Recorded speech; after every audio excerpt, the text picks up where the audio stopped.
नमस्ते, मैं हूं कमलेश। मुद्दे की बात में आपका स्वागत है। अंतर्राष्ट्रीय स्तर पर एक बड़ी खबर आपके सामने आई है कि इजराइल और ईरान के बीच फिर से युद्ध शुरू हो गया है।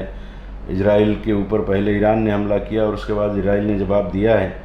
और भारत में एक कॉकरोच जनता पार्टी का जिस तरह से प्रताप बढ़ा, उसको लेकर के जो कुछ दिल्ली में जंतर मंतर में 2 दिन पहले हुआ, उस पर भी हम खूब चर्चा कर रहे हैं। फिलीपींस में आज ज्वालामुखी बोल रहा भूकंप आया है, उसमें भी काफ़ी लोगों की मौत हुई है, भारी तबाही हुई है, इस पर भी चर्चा रही। लेकिन एक खबर जो कोरबा में 2 जून से खूब चर्चा में है, वो है पटना के खान सर को लेकर। और चूंकि अब वो रोज कुछ न कुछ उसमें आ रहा है, आज खबर आई कि खान सर के चाचा, एक तो चाचा पहले कह चुके थे और एक दूसरे चाचा ने आज फिर आरोप लगाया है कि खान सर झूठा है, उसके पास कोई ऐसी डिग्री नहीं जिस डिग्री की BSc MSc की बात करता है, वो लफाज है, वो दबंग है, वो गुंडागर्दी करता है। इस तरह की भाषा बोली जा रही है। पुलिस उनके जहाँ भी उम्मीद है कि यहाँ पे मिल सकते हैं वहाँ पे छापेमारी कर रही है। सेफ्टी को लेकर के एक सवाल खड़ा हो गया है कि कोचिंग सेंटर वो चला रहे हैं, वहाँ पे सेफ्टी के जो उपकरण होने चाहिए वो नहीं है। 15 दिन का अवसर दिया गया है, अगर वो नहीं होगा तो उसको सील कर दिया जाएगा।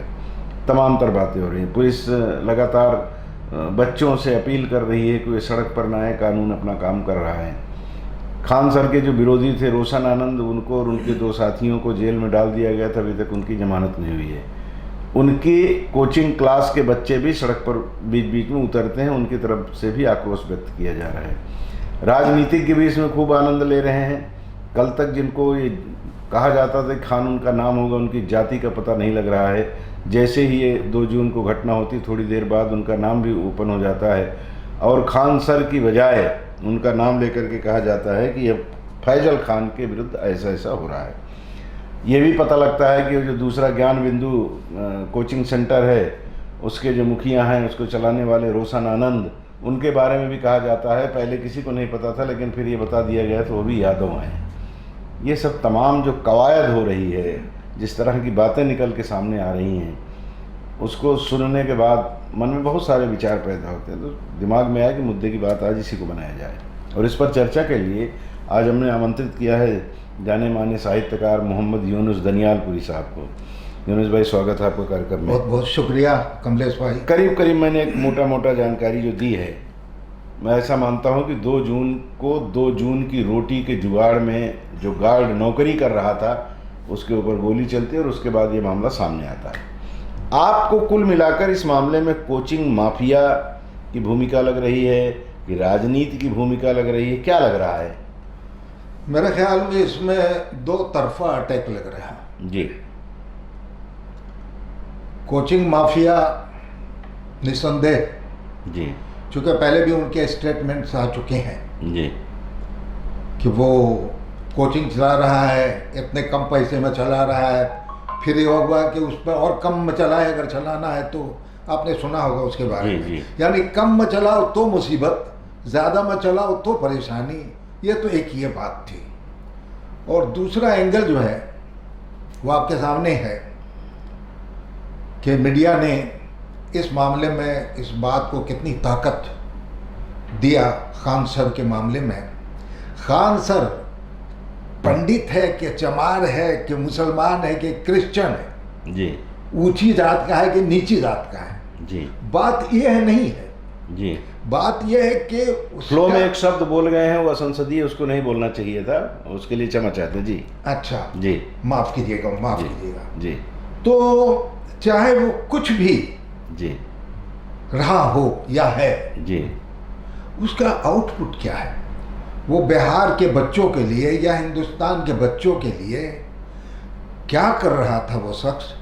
कहाँ तक कामयाब हुआ उन बच्चों को आगे बढ़ाने में? गरीब तबके के बच्चे को इसको में क्वालिफाइड कराने के लिए, चाहे वो कोई भी एग्जामिनेशन हो जी जी जी, उसमें क्वालिफाई कराने में अगर उसकी भूमिका डिग्री से नहीं होती है जी, उसकी भूमिका उसको मोटिवेशन करने से होती है, जो उसने मोटिवेशन करके कामयाबी के रास्ते पर लाया जी। और दुनिया के अंदर एक कोचिंग के नाम पर, उसका नाम खाली भारत में नहीं आज दुनिया के नाम पर उसका हाँ, दुनिया भर में नाम है उसका जी। अब रह गया कि ये रोशन हो चाहे खान हो, दोनों तो मुसलमानी नाम था। बाद में पता चला कि रोशन कोई है, खान कौन है। जी बहस इससे नहीं है जी कि रोशन और ये दोनों कॉम्पिटिटिव थे, जी। एक दूसरे से मुकाबला करने में जी लग गए। कामयाब ज़्यादा खान सर हो गए, जी रोशन सर मुकाबला करते रहे। जी नतीजा ये हुआ कि इसमें पॉलिटिकल जो है ना वो इंटरवेंस शुरू हो गया जी और वो बीच में आ गई मीडिया, जी जिनके खिलाफ खान सर ने दो चार शब्द जो भी नहीं बोलना चाहिए या हाँ, बोलना चाहिए या गलत या सही। एक न्यूज एंकर ने 2 कौड़ी के शिक्षक इस तरह की बातें कह दी थी, वो लेकर के नीट को लेकर के जिस तरह से वो हमलावर थे, इन सब बातों को भी अभी लोग चर्चा में ला रहे हैं कि कहीं ये सब कारण तो नहीं है। तो ये सारी बातें हैं। ये इसमें आप कमलेश साहब, मैं तो ये कहूँगा कि कुल मिला करके ये जितने सियासतबाजियाँ हो रही है, जी चाहे कोचिंग सेंटर को बंद कर दीजिए, जी चाहे वो कोचिंग सेंटर को आप रहने दीजिए, अगर रहने देंगे तो ख़ास तौर से बिहार के उन दबे कुचले गरीब मोहताज बच्चे जिनके कोई अच्छे रिसोर्सेज नहीं है आगे बढ़ने के, जी अपने कैरियर को अपग्रेड करने का, वो अगर आपने उसको रोक दिया तो बिहार के बच्चों के साथ, बिहार के बच्चों के भविष्य के साथ, मैं तो कहूँगा कि बिहार के साथ जी ये अच्छा संकेत नहीं होगा।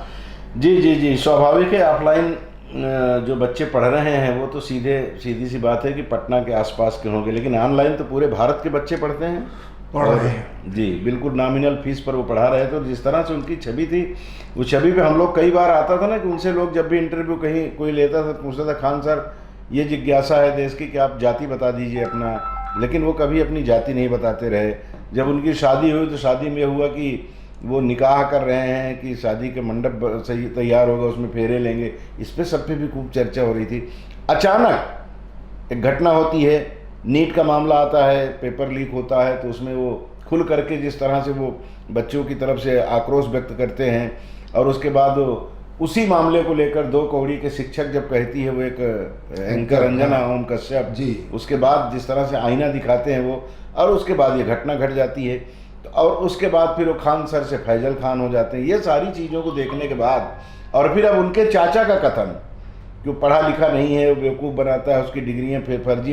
एक चाचा उनके और पहले इस बात को कह चुके थे, एक चाचा ने तो कल कहा जो आज अखबारों में आया है, और एक चाचा उनके और पहले कह चुके थे, 2 चाचा आजमगढ़ में रहते हैं, इनका कथन है कि बिल्कुल फर्जी है। तो क्या इनका परिवार भी, चाचा मतलब परिवार ही हुआ, इनका परिवार भी खान सर की बढ़ती शोहरत, उनकी आमदनी, इसको लेकर के कहीं ना कहीं जलन का भाव रखता था क्या, या सच में वो कह रहे हैं जो नहीं सिर्फ लफाजी है शब्दों की?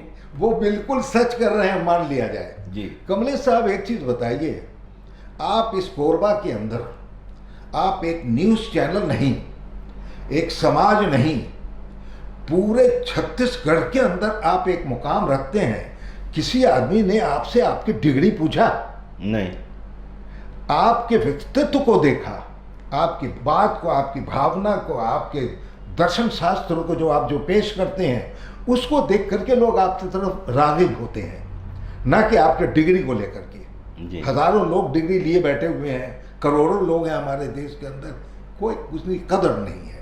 जी। एक बात बीच में जो होनी थी वो नहीं हो पाई जी इसमें एक और मामला ने बहुत बड़े तरीके से इंटरवेन किया। जी शायद आपसे वो मिस हुआ हो शायद, जी। या आप आएंगे बाद में, कि ये जो ड्रग्स मीडिया, जी ये जो हॉस्पिटल उसने खोल करके जी जो एक चैलेंज कर दिया पूरे मेडिकल डिपार्टमेंट को, मेडिकल डिसिप्लिन को, कि तुम जितने में इलाज करते हो उससे कम में हम टेस्ट करते हैं, जांच करते हैं, चाहे वो किसी किस्म का जांच हो, और बेहतरीन से बेहतरीन डॉक्टर को ले आकर के हम उसका कम से कम कीमत में उसका इलाज करा रहे हैं। जी इस बात के ऊपर ड्रग्स मीडिया जी सबसे ज़्यादा बिल्कुल मतलब एक आग बगोला होने के मूड में आ गई, जी और उसने अपना स्टेटमेंट भी एक ड्रग्स के जो बड़े कारोबारी हैं, मैं नाम उनका नहीं, लेकिन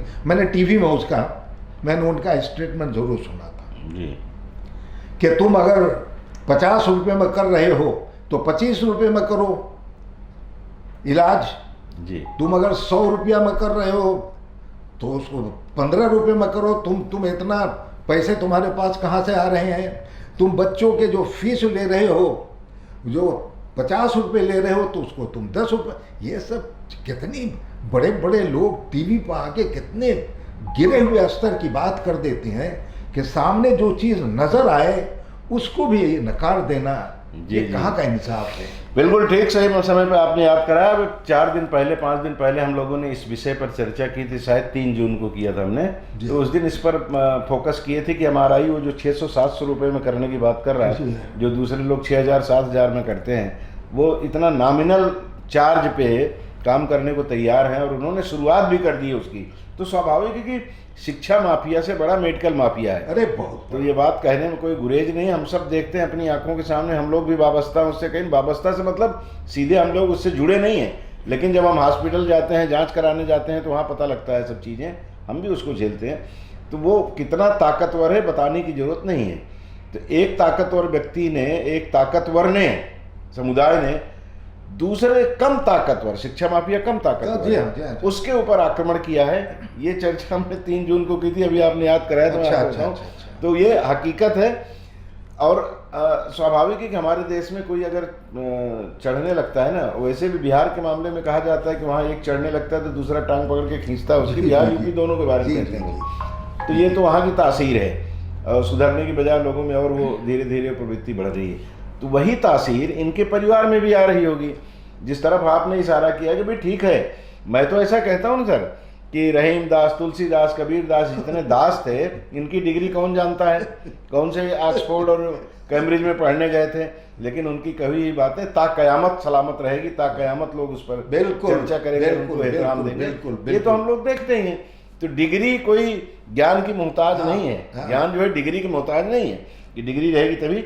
लेकिन एक सवाल उठता है कि परिवार के लोग अगर इस तरह से खुल करके बोलना शुरू करते हैं विरोध में, तो फिर लोगों को लगता है कि यार देखो, ये इस आदमी के चरित्र की हम कसम खाते थे, और वो क्या इस तरह का काम कर सकता है कि अपनी डिग्री को छुपाए, दबंगई दिखाए, सिर्फ पैसे के लिए काम करे। इस तरह की बात परिवार के लोग कहते हैं तो सवाल तो उठाना शुरू कर देते हैं लोग। सवाल तो उठता है जी, इसमें कोई शक नहीं है जी।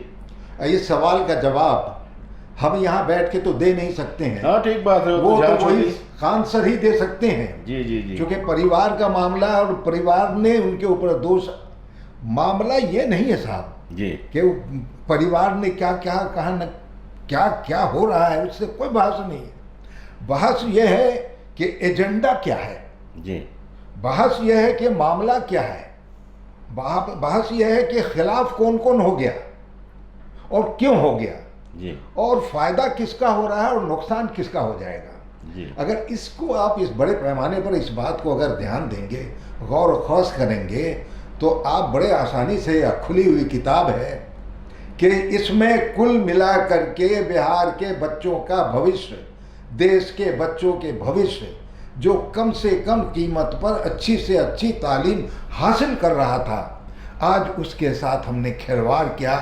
उस पर हमने बंद करने का मुहर जो है, अभी आप देख रहे हैं कि सीढ़ी ये 3 इंची होना चाहिए तो ये 7 इंची क्यों है जी है? अब सब दिखाई देगा। ये पर्दा इतना होना चाहिए तो इतना क्यों है?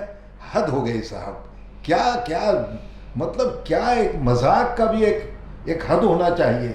शादी किया तो घूंघट उठाया कि नहीं, गिराया कि नहीं, अरे तो अच्छी छी। और वो भी बड़े बड़े नेशनल लेवल की मीडिया, बड़े बड़े ऊंचे अधिकारी किस्म के लोग, बड़े बड़े सियासतदान अपने समझने वाले लोग जब इतने घटिया किस्म की बात कर जाते हैं तो शर्म आती है अपने आप पर मुझे।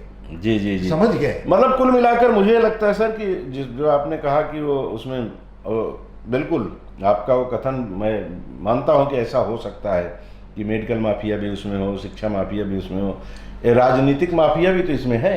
राजनीतिक कि अचानक से आप खान सर से फैजल खान हो गए, हाँ। और अचानक रोशन आनंद से रोशन यादव हो गए, तो यादव मुस्लिम भी बिहार में खूब लड़े, ये भी तो हो सकता है। देखिए सर, सबसे बड़ी चीज है कि खान सर ने जो हिट किया था वो किया था एजुकेशन मिनिस्टर के ऊपर जी कि नीट का मामला सारा चीज तुम्हारे हाथ में है। जी और एजुकेशन मिनिस्टर का मतलब हुआ कि इंटायर गवर्नमेंट आ गई उसमें। जी अब डिफेंस में, जी और डिफेंस के बाद उन्होंने ऑफेंस शुरू किया, तो अब हथियार मारो उसको। जी अब वो क्या कर लेगा अकेला?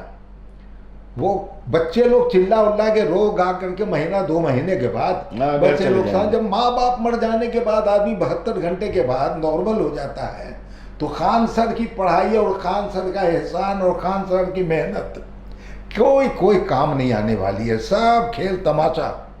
वो 2 महीने 3 महीने तक ये हल्के हल्के बुझते बुझते धुआं भी जो है ना खत्म, और राख भी उड़ जाएगी। जी जी तो जी खान का जाना, अब मैं जो बता रहा हूं जी कि खान सर का जाना, ये मेरे छोटे दिमाग की सोच है कि तय है जी कि इनको अब समाप्त कर दिया जाएगा। जी चाहे जिस तरीके से, चाहे वो सलाखों में डाल दिए जाए, चाहे मुकदमा में डाल दिए जाए, चाहे उसको किसी तरीके से 50 किस्म के उनके ऊपर FIR करके रात दिन दौड़ते रहो अदालत, जी ये करके तुमको हैंडीकैप कर देंगे, अपंगु बना के छोड़ देंगे कि न घर के रह जाओगे न घाट के रह जाओगे। जी। सजा ऐसी देंगे तुमको कि न मरना चाहोगे तो मर पाओगे, और न जिंदा रहना चाहोगे तो जी पाओगे। ये हालत हो जाएगा, ये एकदम, ये तो तय है। जी जी जी देखिए, राजनीति का जो स्वरूप है ना, राजनीति करने का जो तौर तरीका है, बताने की जरूरत नहीं किस किस तरह से राजनीति की जाती है। अब उसमें जो संदेह प्रकट किया जा रहा है कि वो जिस गार्ड ने ये कहा है कि मुझे खान सर ने कहा कि गोली चला दो, उस गार्ड को बाकायदा ले जा करके थाने में 2-3 घंटे तक एसी कमरे में बैठा के रखा गया। कोई बड़ी बात नहीं कि उसको कह दिया गया हो कि तुम बयान इस तरह का दो, कोई बड़ी बात नहीं, कोई बड़ी बात नहीं है, तुमको नहीं तो तुम्हारी जिंदगी गई। गई, हाँ। अब वो गरीब आदमी जो आपके यहाँ गार्ड की नौकरी 10-15 हज़ार 20 हज़ार में कर रहा है, वो बहुत मिल्कियत का स्वामी तो नहीं होगा बेचारा, वही 2 जून की रोटी के चक्कर में रहने वाला व्यक्ति, उसने बयान दे दिया। अब कुल मिलाकर जिस तरह की बातें आ रही हैं, वे फर्जी डिग्री और इसकी बातें, आपने ठीक कहा कि वो वहाँ के मुख्यमंत्री के ऊपर ये सवाल उठाते हैं ना प्रशांत किशोर, कि वो बोलते हैं कि फिजिक्स की यूनिवर्सिटी शुरू करेंगे तो मैथ की यूनिवर्सिटी शुरू करेंगे। बोले दुनिया में कहीं नहीं है कि नई चीज़ ला के खड़ा कर रहे हैं, तो इनकी पढ़ाई लिखाई को लेकर के तो ये कोई बड़ी बात नहीं है कि कौन कितना पढ़ा लिखा है। मुझे तो याद है कि हमको 2री 3री 4थी में पढ़ता था, तो उसी स्कूल में चपरासी का काम करने वाले एक मौलवी साहब थे, वो पढ़े ही नहीं थे, वो शायद अलिब्बे वगैरह किए थे, शुरुआती दौर प्राथमिक पढ़ाई एक पढ़ाई, और वो इतना बढ़िया पढ़ाते थे कि जब उनको हटाया गया, जब स्कूल में नियमित टीचर आ गए, तो हम लोगों ने विद्रोह कर दिया था, रोने लगे थे। मुझे याद है 3री में पढ़ते थे कि इतना बढ़िया पढ़ाते हैं आप, इनको मत हटाइए। तो ये अगर उनकी डिग्री फर्जी भी होगी, हम कह रहे हैं, तो ठीक कहा आपने कि उनका मूल तो देखिए कि कैसे वो बच्चों में जज्बात पैदा करता है कि घरों में काम करने वाली बाई अपने बच्चे को भेजती है और बच्चे का सिलेक्शन हो जाता है, फिर उसके घर आती है मिठाई का डब्बा लेकर के, उसके कोचिंग सेंटर में जाती है, और वो जो चेहरे पे जो दिखाई देता है नूर, बेशक जो खुशी दिखाई देती है, बेशक वो खुशी दे सकते हो क्या इस तरह का आरोप लगाने वाले? कोई चाचा हो कोई भी हो जी, उसकी कोई कीमत है? अब आप इस तरह की बातें करके, जो लोग ईमानदारी से जीवन जीने वाले लोग हैं, जो भारत को अपनी आंखों में बसा के घूमते हैं, जो भारत के विकास की बात करते हैं, समाज में अच्छा, समाज का चतुर्दिश विकास हो, उसकी भावना लेकर के जीवन जीते हैं, वो तो सब हतोत्साहित होंगे। एक और तो ये खान सर को नहीं आप टारगेट में ले रहे हैं, बल्कि इस तरह का विचार रखने वाले वो तमाम लोग जो भारत में कोने कोने में हैं, बहुत बहुत लोग होंगे ऐसे, उनको सबको हतोत्साहित कर रहे हैं। अरे एक को मारिएगा तो बाकी लोगों पर क्या असर होगा उसका?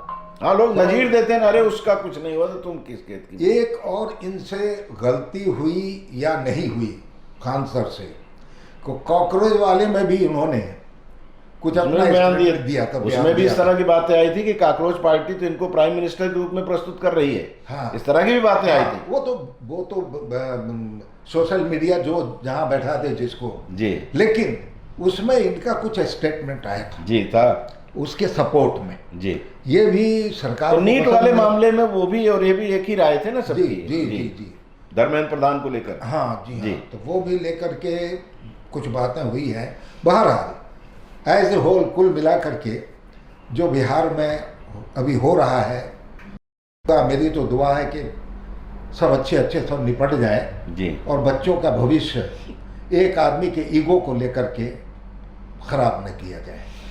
बिल्कुल बिल्कुल, बहुत गलत संदेश जा रहा है, बहुत गलत संदेश है। इसमें सब लोगों को सतर्क होने की जरूरत है, लेकिन सतर्क कहाँ, उनको तो जो लोग बढ़ते रहते हैं ना उनको भी ध्यान नहीं रहता। मुझे याद आता है कि ये सबसे पहले इतना हम लोग नहीं जानते थे, बिहार में लोग जानते रहोगे या उत्तर प्रदेश के वो लोग जो ऑनलाइन थोड़े बहुत पढ़ते थे, जे अग्निवीर वाला जब मामला आया जी जी और ये मुखालिफत की और एकदम से बच्चे सड़क पे आ गए, जी हाँ, जी वो हाँ, वहाँ से खान सर की बातें ज़्यादा होने लगी थी। ये होने लगा था कि भाई वो कौन शख्सियत है, कैसे वो लोगों को, बच्चों को मोटिवेट करता है कि पढ़ाई के साथ साथ उसके आह्वान पर लोग सड़क पर उतर आए। बिल्कुल बिल्कुल, वहीं से आंखों में खटकना शुरू हुआ। एकदम एकदम आपने बिल्कुल सही दुखती रग पकड़ा आपने जी ये बात वहाँ से शुरुआत हुई और उस पीरियड में उस हंगामे में जी इनकी पिटाई उटाई भी थोड़ी बहुत हुई थी, जी समझ गए, और बहुत ज़्यादा हंगामा भी हुआ था। लेकिन चलिए वो दब गया था मामला, जी उस मामले को किसी तरह दबा दिया गया, या बच्चों के आक्रोश को देख करके वहाँ की सरकार या वहाँ का एडमिनिस्ट्रेशन थोड़ा लूज पड़ गए। जी जी जी जी लेकिन अभी तो बहुत दूसरा मामला हो गया है। जी। और राजनीति करने वाले लोग इस पे कुछ बोल नहीं रहे, प्रमुख लोगों की तरफ से कोई बयान नहीं आ रहा है। जब वो थाने में रात को गए, मुकदमा उन्होंने दर्ज कराया, तो उस समय फिर वो सुबह सुबह उनका स्टेटमेंट आया कि भाई यहाँ की सरकार सम्राट चौधरी की हमको बाकायदा कोऑपरेट कर रही है, हम किसी तरह की ऐसी कोई हरकत नहीं करने देना चाहते लोगों को कि जिससे यहाँ का कानून व्यवस्था पर प्रश्न चिन्ह लगे। वो थोड़ा सा लगा था कि कहीं कुछ उनको भी संकेत मिला होगा कि थोड़ा संभालो, नहीं तो हो सकता है कि आपके खिलाफ कार्रवाई हो जाए। लेकिन यहाँ कहाँ, यहाँ तो लगता था कि बस पहले से एक योजना बनी थी, उस योजना में फंस गए। बिल्कुल, ये झगड़ा जो है, बिल्कुल मौका मिल गया लोगों को, बहुत बहुत बहुत बड़ा, चारों तरफ से मौका मिल गया है जी, समझ गए। और वो जो एक आपके यहाँ धार्मिक कहानी है ना कि वो जो फंस गए चक्रव्यूह में, चक्रव्यूह में फंस गए, जी, अब तो निकलोगे कहाँ, समझ गए, अभिमन्यु जी, है ना, जी जी तो वही हालत हो गया है, ये अभिमन्यु बन गए हैं। जी। अब अंजाम क्या होगा। लेकिन ये भी है कि अभिमन्यु का नाम बड़े अदब से आज भी लेते हैं लोग। 5000 साल पहले उसकी शहादत हुई थी और आज भी कुछ एक वीर पुरुष का जब नाम आता है तो अभिमन्यु के रूप में उसको याद किया जाता है। तो भाई साहब, वो बच्चे और उसके गार्जियन, उसके परिवार खान सर को कभी नहीं भूलेगा अपने मरते तक। जी, दुनिया कुछ भी कह ले, जिसके भविष्य को बनाया, जिसका फायदा किया, समझ रहे हैं, जिसको लाइन अप किया, वो परिवार कोई न धर्म है, न जाति है, न ऊंच है, न नीचे, कुछ नहीं है, समझ गए। जी जी जी, परिवार तो परिवार है जी। और जो आसान फरामोश लोग होते हैं उनकी बात छोड़ दें, गरीब तबके का व्यक्ति आसान फरामोश नहीं होता। नहीं होता। एक बार आप उसके लिए उसके जीवन में कुछ भी कर दीजिए, वो जिंदगी भर याद रखता है उसको। बिल्कुल। लेकिन जब कहा जाता है ना कि आसान फरामोशों की संख्या धीरे धीरे बढ़ती, अच्छा काम करने वाले जो लोग हैं उनको भी हतोत्साहित करने की दिशा में सब काम शुरू हो जाता है। मैं खान सर का प्रशंसक हूँ, इसमें कोई दो मत नहीं है। मैं पहले भी इस बात को कह चुका हूँ कि उस लड़के का, भाई लड़का कह सकता हूँ, उससे लगभग 64 साल का हो गया हूँ, वो भी तो 35-36 साल का। अरे वो आपको लड़का तो ही है। सीधी सी बात है कि वो उस लड़के में जो जोश है, जो जज्बा है, जो पढ़ाने का अंदाज है, और जब उसका कभी इंटरव्यू सुनने को मौका मिला तो उसने जब कुछ दृश्य बताए कि हाथ कांपते हैं ऐसे लोगों से, वो जो नॉमिनल चार्ज लेता हूँ उसको भी, जिनकी माँ दूसरे के घरों में जाके काम करती है, जो रात भर रेत उठा करके सिर से गाड़ियों में लोड करता है और पढ़ने हमारे यहाँ आता है, तो उससे जो उसको पैसा मिलता है वो जब अपने हाथ में लेता हूँ तो दर्द होता है। ये कथन जो है, क्या ये सिर्फ कथन है, वो कहते समय जो उसकी जबान लरसती है, जो बॉडी लैंग्वेज है, वो ये बताती है कि उस आदमी में ईमानदारी है। सुनने वाले के आंख में आंसू आ जाते हैं साहब। और आप उसको कुछ भी बताएं, उसके परिवार के लोग, राजनीति करने वाले लोग और ड्रग माफिया और ये सब लोग, उससे मुझे लगता है कि मेरे जैसे जो लोग हैं उनके दिमाग में, मैं आज तक उस आदमी से नहीं मिला हूँ भाई साहब, सवाल ही नहीं है। आनंद जी से जरूर मिला हूँ, सुपर 30 वाले, उनका अच्छा। इंटरव्यू किया हूँ, हाँ। लेकिन उनसे कभी मिलने का अवसर नहीं मिला। खान मिल जाता आपको जी कुछ दिन हो लेकिन हाँ तो ठीक है, वो इतनी बड़ी तो कोई धारा नहीं लग रही है कि वो सारी जिंदगी जेल के अंदर रहेंगे। जी, जी। अदालत है, वो गए हैं कोर्ट में, हो सकता है वहाँ से उनको रिलीफ मिल जाए, नहीं तो गिरफ्तार होंगे, कुछ दिन बाद जमानत तो होगी। लेकिन आपने जो बात कही कि कैरियर को चौपट, दाग तो लगा रहे हैं लोग, जी जी, और ये दाग जो है वो कहीं उनको धोने में थोड़ा समय लगेगा, लेकिन जो जिन लोगों के साथ उन्होंने न्याय किया, मैं आपको बताऊं, एक कार्यक्रम हम लोग कर रहे थे, आसाराम जी को जेल में डाले इतना दिन हो गया, लेकिन हमारे उस कार्यक्रम में आसाराम बापू के शिष्य और बाकायदा उनका पूजन पाठ करते हुए, तो हम लोगों को बड़ा ताज्जुब हुआ, पूछे नहीं लेकिन आपस में जरूर चर्चा करें। देखो अभी भी लोग आसाराम को इतना बड़ा आरोपी बना दिया गया, जेल में डाल दिया गया, और उनको लेकर के कितने मीम्स बने, कितना व्यंग चलता है कि कोई बुजुर्ग को देखते हैं तो बोलते हैं आसाराम हो गए हो क्या। मतलब कुल मिलाकर वो प्रतीक मान लिया गया है हबशी का। ठीक है, लेकिन उनके जो शिष्य हैं, हाँ। आज भी उनको गुरु की तरह पूछते हैं, आज भी उनको भगवान मानते हैं। लेकिन भाई साहब माफ कीजिएगा जी, वो ठीक है, मुलजिम है जी, सजा पा रहे हैं, गलती की होगी जी, वो जाने, दुनिया जाने, लेकिन उस शख्स की पर्सनालिटी जो थी, जी, वो जब अपनी बातों को बयान किया करते थे, जब उनका इंटरप्रेशन हुआ करता था, जी, तो मैं सुबह 5 बजे के लगभग जो है जी, वो उनका, मैं अपना टीवी ऑन कर देता था, समझ गए, और मैं उनको सुना करता था। आपकी काबिलियत को मैं छीन नहीं सकता हूँ, ठीक है, आपसे एक जुर्म हुआ, जी, वो उम्र, इस उम्र से निकल जाने के बाद भी उनसे जुर्म हुआ, जी, हुआ, बिल्कुल गलत हुआ, बिल्कुल सजा होनी चाहिए, लेकिन उसकी काबिलियत में और वो एक कमी, बहुत काबिल आदमी, बहुत बड़ा दार्शनिक इंसान था। जी, जी, तो अच्छे अच्छे लोग ही तो भटक जाते हैं, जी, जी, वली के पेट में शैतान पैदा हो जाता है, जी, क्या जी, बात है। जी। तो अगर बाबू आसाराम जी अगर फंस गए तो कहीं न कहीं से ऊपर वाले की, विनाश काले विपरीत बुद्धि बस। कहा गया है कि कुछ न कुछ ईश्वर को कराना होता है, ऊपर वाले को कराना होता है, तो हमको माध्यम बना लेता है, किसी को माध्यम बना लेता है।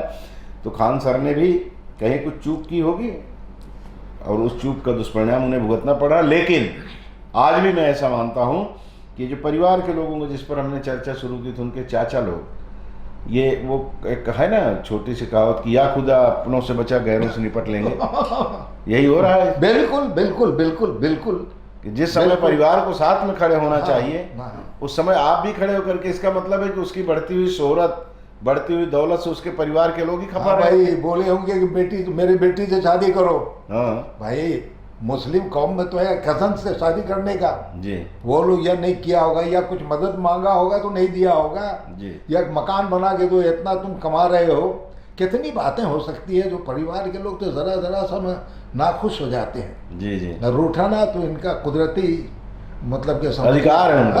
अधिकार है। 99 काम कर डाले हो, उनके साथ काम किए हो, एक काम में अगर ना कर दिए बस बस तो इतनी तोहमत आपके ऊपर लगा डालेंगे कि आपकी गर्दन तो, मतलब फिर आप गर्दन उठाने लायक नहीं रहोगे। बिल्कुल नहीं, ये हर परिवार में, आधार परिवार में तो मैं कहें आमतौर से होता है। हाँ, लेकिन अक्सर होता है ऐसा कि वो आदमी दूसरों से तो लड़ ले, अपनों से लड़ना बड़ा मुश्किल हो जाता है। भाई साहब ज्यादा अपने नुकसान कर रहे हैं। आप जमीन जायदाद के मामला देख लीजिए, जी, आप जमीन जायदाद के मामलात में आपको बाहर वालों से नहीं लड़ना पड़ता है। जी, आपको जो आपके रिश्तेदार हैं, बटेदार हैं, आपके जो खानदान के हैं, जी, वो जमीन के विवाद लेके आपके सबसे बड़े दुश्मन हैं। जी, यहाँ से लोग जब रिटायर होकर के बिहार जाते हैं या जहाँ भी जाते हैं, जहाँ पता चला ये पहुँचा, जी, तो अब ये बंटवारा खोजेगा, अब इसको जान लेने की, आपके यहाँ हमसे ज़्यादा आप जानते हैं, कई अधिकारी वगैरह भाग करके राती वापस लौट गए, फिर वापस लौट गए जी। कि जान बच गई, जी, यही बहुत है। जी, तो कहने का मतलब है कि अपने लोग सबसे बड़े दुश्मन होते हैं, गैर से ज़्यादा अपने दुश्मन हो जाते हैं। जी, ये तो मेरा भी पर्सनली मैंने देखा है, मैंने भोंका है ज़मीन के मामलात में। जी जी जी जी, बिल्कुल बिल्कुल। स्वार्थ लाग करें सब प्रीति, जब स्वार्थ होता है तो प्रीति होती है, स्वार्थ दूर हो जाता है, उनकी स्वार्थ की पूर्ति हो जाती है तो उसके बाद उसमें तमाम तर दोष दिखाई देने लगते हैं। यही खान सर के साथ हो रहा है, उनके परिवार के लोग भी वैसे ही कर रहे हैं। ऐसा भी कहा जा सकता है कि जैसे ईरान के साथ बाकी मुस्लिम राष्ट्र कर रहे हैं। एकदम सही बात है। तो एक ही खित्ता है, एक ही, एक था ही जी भाई। जब सल्तनत उस्मानिया था उसमें ईरान, ये इराक फिराक सीरिया फिरिया जितना, यहाँ तक कि इंडिया तक जी, ये सल्तनत उस्मानिया में ये सब आता था। जी जी जी, समझ रहे हैं? चाइना का बहुत बड़ा हिस्सा, ये सब जितना आप ये देख रहे हैं ना, ये चंगेज खां का जो मंगोलिया वगैरह का, जी समझ रहे हैं, सारे इलाके थे। जी। तो कहने का ये मतलब है कि वो सब तो होता रहेगा। अभी अगर जो आप ईरान के बारे में आपने छेड़ दिया है जी, तो मैं ये कहूँगा कि अब तक जो सोच रहे थे, जी, मैं आपसे भी कह रहा था कि ये सुलह हो जाएगा, मेल हो जाएगी और अब सारी बातें ख़त्म होगी, जी, लेकिन अब डगमाने लगा है। अब दिमाग जो है, अब दिल डगमग डगमग होने लगा है, इसलिए कि उसका वो ईरान चूल्हे के भाड़ में जाए और इसराइल अमेरिका कुछ भी हो जाए, हमारे देश पर इसका सबसे बुरा जो प्रभाव, जो मैंने कहा था, जो पड़ेगा, जी जी जी, वो पड़ रहा है। अभी कुछ नहीं पड़ रहा है भाई साहब। अभी आपके पास अभी 10% आप पर, हम पर पड़ा है जी, 90% अभी पड़ जाएगा हमारे ऊपर, क्योंकि वो मॉर्निंग शो सुबह बता देती है कि दिन भर कैसा होगा। जी जी, उसके लिए ज़्यादा सोचने की ज़रूरत नहीं है। बाय द वे, कभी अचानक बारिश हो जाए तो हो जाए, लेकिन वो अचानक वाली बात है। जी, उसका सबसे बुरा प्रभाव पड़ेगा दुनिया में किसी देश पर, भारत में तो हम अब पर पड़ेगा। सबसे बड़े मुल्क हैं, सब आमदनी उसके है, जनसंख्या के हिसाब से, और सबसे ज़्यादा गरीब लोग इसके अंदर मारे जाएंगे, परेशान होंगे। जी, मार जो पड़ेगी महंगाई की, चाहे वो रेल का भाड़ा हो, चाहे बस का भाड़ा हो, रिक्शा का हो। हम लोग है ना, बहुत गरीब लोग हैं, बहुत बहुत सफ़र कर लिया जी, तो बस पर चले गए। लेकिन जी जी जी, ये बताइए कि ये जो हालात जो पैदा होंगे, अभी फ्लाइट हो जाने वाले बड़े लोगों के लिए क्या है? उनको कोई फर्क नहीं पड़ता। अरे 50,000 कर दो, रायपुर से दिल्ली का कोई फर्क नहीं है, जाना है उनको। इसलिए कि वो 50,000 जो जाएंगे, वो खर्चा करेंगे, वो 50 लाख लाने के लिए जाएंगे। जी जी जी, इसलिए उनके लिए कोई फर्क की बात नहीं है। जी, लेकिन हमारे मुल्क के पर जो इसका पूरा प्रभाव पड़ने का है, पता नहीं हमारे नेता लोग इस बारे में कितना गंभीर हैं। हमारे देश की शासन प्रशासन इस मामले में कितना भविष्यवाणी अपने आप के अंदर कर रहे हैं, ये थोड़ा सा गंभीर। हाँ हाँ, समझ में नहीं आ रहा है क्या कर रहे हैं, क्योंकि यहाँ तो हमारे अंदरूनी मामले में जिस तरह की अभी कोशिशें हो रही हैं, पश्चिम बंगाल में जिस तरह से हरकत हो रही है, दूसरे राज्यों में जिस तरह की हरकतें हो रही हैं, उसको सबको देख करके ऐसा लगता है कि राजनीतिज्ञ जो हैं वो अगले चुनाव की तैयारी कर रहे हैं। उनको इससे कोई लेना देना नहीं कि भारत का क्या होने वाला है, कुछ नहीं, वो सिर्फ अपनी पार्टी के बारे में विचार कर रहे हैं। और अगर सरकार कुछ कर रही तो अभी कुछ समझ में नहीं आ रहा हम लोगों को। हो सकता है कुछ कर रही हो, बाद में पता लगे, बाद में पता लगे, लेकिन वो कहेंगे तो हो सकता है पैनिक हो जाए, लोग खौफ में आ जाएं, इसलिए ना कह रहे हों, अंदर अंदर कुछ तैयारी चल रही हो। लेकिन अभी जो दिख रहा है, सिलेंडर के रेट बढ़ा दिए, पेट्रोल का रेट बढ़ ही रहा है धीरे धीरे, तो सारी चीज़ों के रेट बढ़ते जा रहे हैं। अब अचानक नहीं बढ़ रहा है, बस यही है, धीरे धीरे बढ़ा रहे हैं इसको। देखिए, हम इसलिए बोल रहे हैं, जो हमारे अंदर जो एक खौफ पैदा हो रहा है, जो ये महंगाई और परेशानियों का, हर किस्म की दिक्कत का, इसलिए कि ये लड़ाई सिर्फ एक जगह से आग उगलने वाली नहीं है जी। ये ईरान तक या इराक तक या पूरा अरब गल्फ या इज़राइल या अमेरिका तक बात नहीं है। ठीक उसी तरीके से दूसरी तरफ जो है रशिया और यूक्रेन, जो अभी बिल्कुल क्लाइमेक्स पर आ गया है जी, और तीसरी तरफ ये चाइना जो है, वो जो अपना लक्ष्य पाने के लिए जो कोशिश में लगा हुआ है ताइवान के लिए जी। तो ये इन सारे चीज़ों को अगर आप एक जगह इकट्ठा कर देंगे, अगर यूरोप के साथ जो अभी डायरेक्ट होने जा रहा है, जी, रशिया का वार यूरोप के साथ डायरेक्ट होगा। वर्ल्ड वार जो आज 4 बरस से हमारी मीडिया वर्ल्ड वार आज सुबह हो हाँ, बिल्कुल। ये 4 बरस से इनको घंटा दिन इससे फुर्सत नहीं होता, 24 घंटे के अंदर वर्ल्ड वार जी समझ रहे हैं। आज चौथा बरस नहीं 5वां बरस लग गया जी। है इनका वर्ल्ड वार आते ही है, मीडिया वाले बड़े बड़े एंकर जी। लोगों का जी लेकिन अब भी सही माने में जो हालात हैं जी हम आप नहीं कह सकते हैं कि ये किस पल में क्या हो जाए। ये पल की बात है अब साहब, अब महीने की बात और साल की बात नहीं है। जी कब क्या किस तरीके से पलटा खा जाए। हमारा कम से कम हमारा देश इस मामले में थोड़ा सा सतर्क है। हम बहुत अपने शासन को, अपनी हुकूमत को हम इस मामले में बहुत ज़्यादा मतलब एहसानमंद हैं जी कि वो उन्होंने ये सारे लड़ाई को हल्का फल्का थोड़ा बहुत इधर उधर करके जो कुछ किया मैनेज कर लिया है। लेकिन खुल करके इन्होंने किसी के भी खिलाफ अभी तक इन्होंने खुल करके नहीं कहा है जी और न किसी ग्रुप में आए हैं खुल करके। जी जी जी जो कुछ थोड़ा बहुत इजराइल के फेवर में बोल दिया था वो तो कोई वैल्यू की बात नहीं है, उसका कोई वैल्यू नहीं है। जी जी लेकिन हम अभी निष्पक्ष हैं, इसलिए खतरा हमारे ऊपर वार का नहीं के बराबर है। हाँ और यही मौका है हमारे तरक्की करने का। जी जी जी कमलेश भाई जी ये वक्त है हम अपने सपने को साकार कर सकते हैं, हम अपने लक्ष्य को पा सकते हैं और यही फॉर्मूला अगर हमारे मोदी साहब अगर कंटिन्यू रखें जी तो अपना कुछ भला हो जाएगा। जी जी जी खैर अब ये राष्ट्र वाली बात भी आ गई इसी में। आज तो हम चर्चा सिर्फ उसी पर कर रहे हैं कि जो कुछ हो रहा है शिक्षा के मामले को लेकर के, जिस तरह की राजनीति हो रही है उसमें जिस तरह के बार बार करवट बदल रहा है मामला, वो भारत के शिक्षा व्यवस्था के लिए कदापि उचित उसको नहीं माना जाएगा। वो बिल्कुल ही नुकसानप्रद है। लोग बोलते हैं कि शिक्षा माफिया, उन्होंने नीट का पेपर लीक कराया, वो पहले भी ऐसे हुआ था, वो तमाम तर वही उदाहरण दिए जाते हैं और दबाव बनाया जाता है, शब्दों में वजन डाला जाता है कि नहीं इसके कारण ये सारी गड़बड़ियाँ हो रही। तो मैं ऐसे लोगों से कहना चाहता हूँ कि पहले हमारी जो सरकारी व्यवस्था है उसको दुरुस्त अगर हो तो लोग क्यों जाएंगे कोचिंग सेंटर में, क्यों जाएंगे ट्यूशन पढ़ने। आपके यहाँ पढ़ाने वालों के साथ आप उनके साथ भी अन्याय करते हो।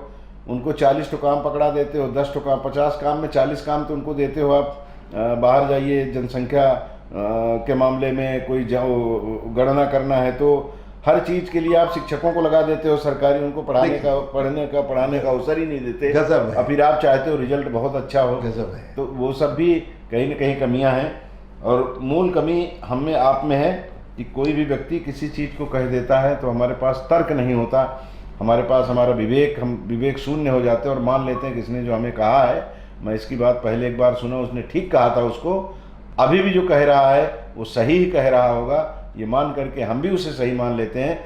वो जबकि वो गलत है, आप भी उसका आकलन करिए, आप भी अपने हिसाब से, क्योंकि जब एक वातावरण बनता है तो उस वातावरण से हम और आप अपने आप को पृथक नहीं कर सकते, नहीं बचा सकते। अभी एक चर्चा जो चल रही है किसी भी मामले में हो, चाहे इजराइल ईरान युद्ध की हो, चाहे चीन भारत संबंधों की हो, चाहे खान सर का मामला हो, चाहे मदरसों या जो भी बहुत सारे मामले हैं, किसी भी मामले से हम अपने आप को किनारे नहीं कर सकते।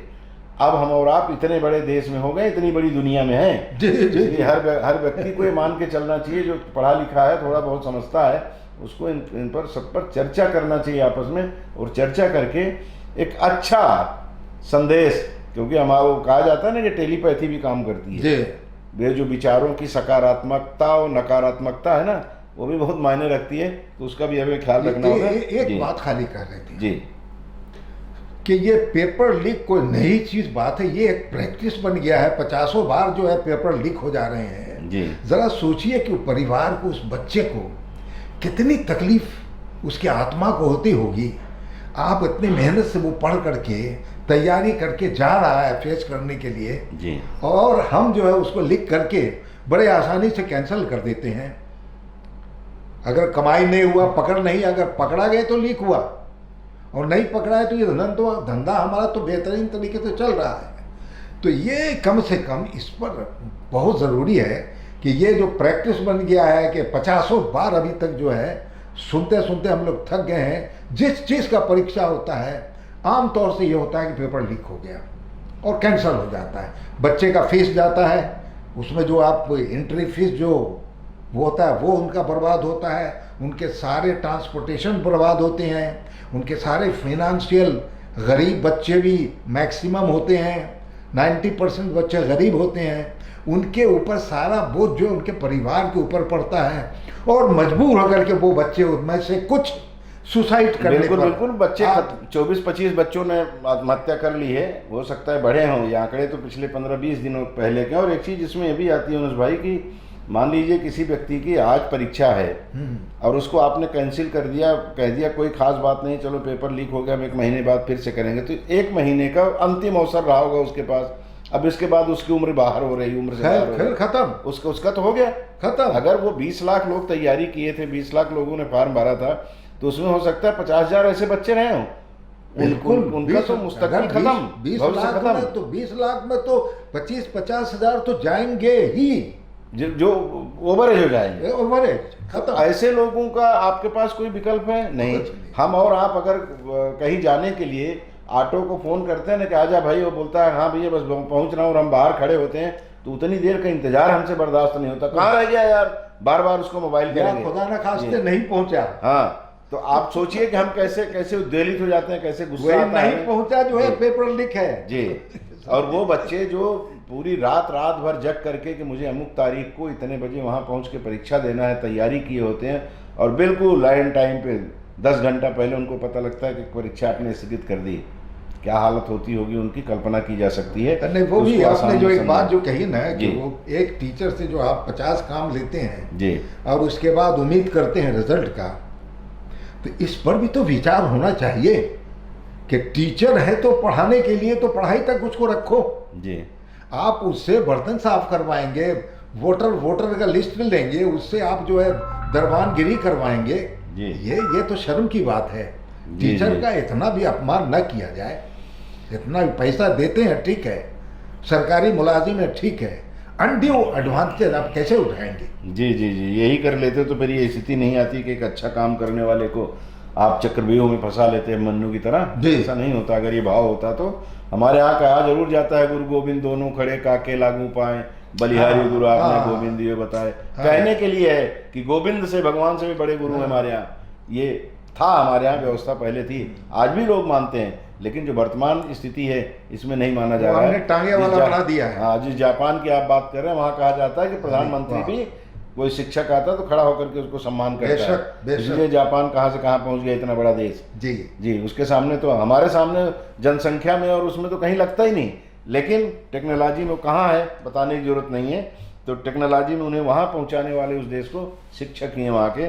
तो शिक्षक का सम्मान अगर नहीं होगा तो देश का भला नहीं हो सकता। चलिए विराम देते हैं इस खास कार्यक्रम मुद्दे की बात कहीं पर। बहुत बहुत शुक्रिया आपको कार्यक्रम देखने का, बहुत बहुत धन्यवाद भैया अनुज भाई। बहुत बहुत शुक्रिया, आपने मौका दिया कुछ अपने विचार रखने का।